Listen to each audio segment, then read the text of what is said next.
చిన్నారి బాలిక వాసంతి మృతదేహాన్ని గుర్తించకుండా బాధిత కుటుంబానికి మృతదేహాన్ని అప్పగించకుండా కేవలం నిందితులను కాపాడే విధంగా బాధితులకు 10 లక్షల చెక్కు ఇచ్చి కేసును నీరుగార్చే ప్రయత్నం చేస్తున్న రాష్ట్ర ప్రభుత్వం తీరును విద్యార్థి యువజన ప్రజా సంఘాలు మరియు వామపక్ష పార్టీలు ఎండగట్టారు.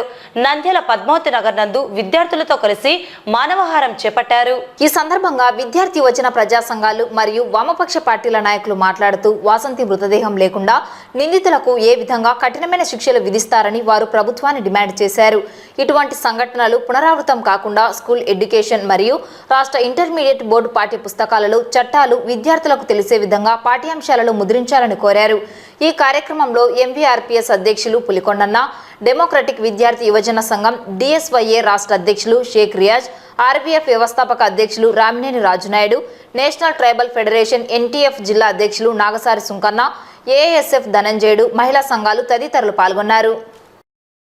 ఇవాళ 10 లక్షలు చెక్కించి ఆ కుటుంబానికి ఈ కేసును తప్పించే ప్రయత్నం చేస్తా ఉన్నారు. ఎందుకంటే పాప శవం దొరకపోతే ఈ కేసు నిలబడే అవకాశం లేదు. కాబట్టి ఈ ప్రభుత్వం ఆ విధంగా ముద్దాయిలకు కొమ్ము కాస్తున్నట్టుగా నాకు అనుమానం ఉంది.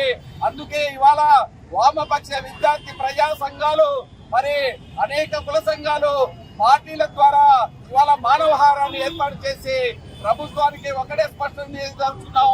10 లక్షలు కాదు, ఆ కుటుంబానికి 50 లక్షలు ఇవ్వాలి, ఆ కుటుంబానికి 5 ఎకరాలు ఇవ్వాలి, ఆ కుటుంబంలో ఒకరికి ఉద్యోగం కల్పించాలని ఈ సందర్భంగా డిమాండ్ చేస్తున్నాం. కారణం ఏంటంటే ఆ కుటుంబం పని చేసుకుని తింటేనే వారికి తిండి తప్ప ఇన్ని రోజులైనప్పటికీ కూడా బయట ఎవరో పెడితే ఇన్ని పాప కోసం వెయిట్ చేస్తున్నటువంటి ఆ కుటుంబానికి 10 లక్షలు ఇస్తే మేము ఊరుకునే లేదు. భవిష్యత్తులో భారీ ఉద్యమాల వైపు ఖచ్చితంగా పయనిస్తాం. రాయలసీమ బంధు కూడా త్వరలోనే నిలిపివ్వబోతున్నాం అని చెప్పి సందర్భంగా తెలియజేస్తూ మార్క్సీ వాల్మీకి రిజర్వేషన్ ప్రజా సమితి తరఫున ఖచ్చితంగా ప్రభుత్వాన్ని డిమాండ్ చేస్తున్నాం. దోషులను ప్రజా కోర్టులో శిక్షించాలి. ప్రజలు ఎదురుగడే ఎన్కౌంటర్ చేస్తే ఈ కేసులు తగ్గే అవకాశం ఉందని చెప్పి మేము ప్రజాస్వామ్యవాదులుగా డిమాండ్ చేస్తా ఉన్నాం. ప్రజా ప్రతినిధులకు, 2 మంత్రులకు, ఉన్నటువంటి ఎమ్మెల్యేలకు ఒకటే ప్రశ్నిస్తా ఉన్నాం. మీ ఇళ్లలో ఉన్నటువంటి మహిళలకు ఇదే జరిగితే జరగకూడదని కోరుకుంటాం. ఇదే జరిగితే కేవలం 10 లక్షల రూపాయలు తీసుకుని నిందితులను శిక్షించకుండా కేసులను ఎత్తివేసేటువంటి రాజీ ప్రయత్నాలు చేస్తారని ప్రశ్నిస్తా ఉన్నాం. కావున ఎవరైతే నిందితులుగా ఉన్నారో వారిని ఈ వాసంతి చేసినటువంటి ఘటనలో వారిని కఠినంగా శిక్షించాలి. తక్షణమే వారికి కఠిన శిక్షలు అమలు చేయాలని కూడా ఈరోజు ఏఐఎస్ఎఫ్ ప్రజా సంఘాలుగా డిమాండ్ చేస్తా ఉన్నాం. లేని పక్షంలో కేవలం ఒక సిఐని, ఒక ఎస్ఐని సస్పెండ్ చేసి ఈ మంత్రులు, ఎమ్మెల్యేలు, ఎంపీలు ఈ కేసును తప్పుదో పట్టడించడానికి కుట్రలు చేస్తా ఉన్నారు. కాబట్టి తక్షణమే 8 సంవత్సరాల వాసంతిని ఏదైతే అత్యాచారం చేసి హత్య చేశారో వారిని ప్రజా కోర్టులో శిక్షించాలి. లేని పక్షంలో కంటిన్యూగా దశల వారి ఆందోళన కార్యక్రమం నిర్వహిస్తాం.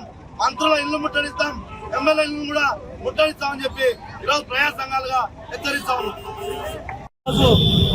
నంద్యాల జిల్లా ముచ్చమరిలో జరిగినటువంటి వాసంతి అనే అమ్మాయికి అదే గ్రామానికి చెందినటువంటి 3 పిల్లలు అత్యాచారం చేసి బావిలో వేసిన సంఘటన గత 10 రోజుల నుంచి చక్కెర కొడతా ఉంది. అయినప్పటికీ ఈ ప్రభుత్వం ఆ పాప శవాన్ని, ఆ పాప మృతదేహాన్ని ఎందుకు ఇంకా తల్లిదండ్రులకు అప్పగించడం లేదని మేము ప్రభుత్వాన్ని ప్రశ్నిస్తా ఉన్నాం.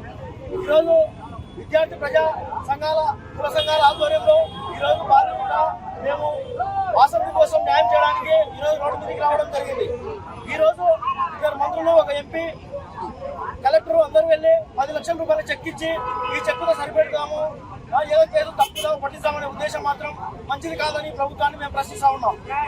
50 లక్షల వరకు ఎడ్యుకేషన్ వాళ్ళకి ప్రకటించి వారి కుటుంబానికి ఒక ఉద్యోగాన్ని, గవర్నమెంట్ ఉద్యోగాన్ని కల్పించి అదేవిధంగా మృతదేహాన్ని వాళ్ళకి వెలికి తీసి కఠినమైన శిక్షలు విధించి మృతదేహాన్ని తల్లిదండ్రులకు అప్పగించాలని ఈరోజు విద్యార్థి ప్రజా సంఘాల, కుల సంఘాల ఆధ్వర్యంలో, సిపిఐ పార్టీ ఆధ్వర్యంలో మేము ప్రజాధర్నా చేయడం అనేది జరిగింది.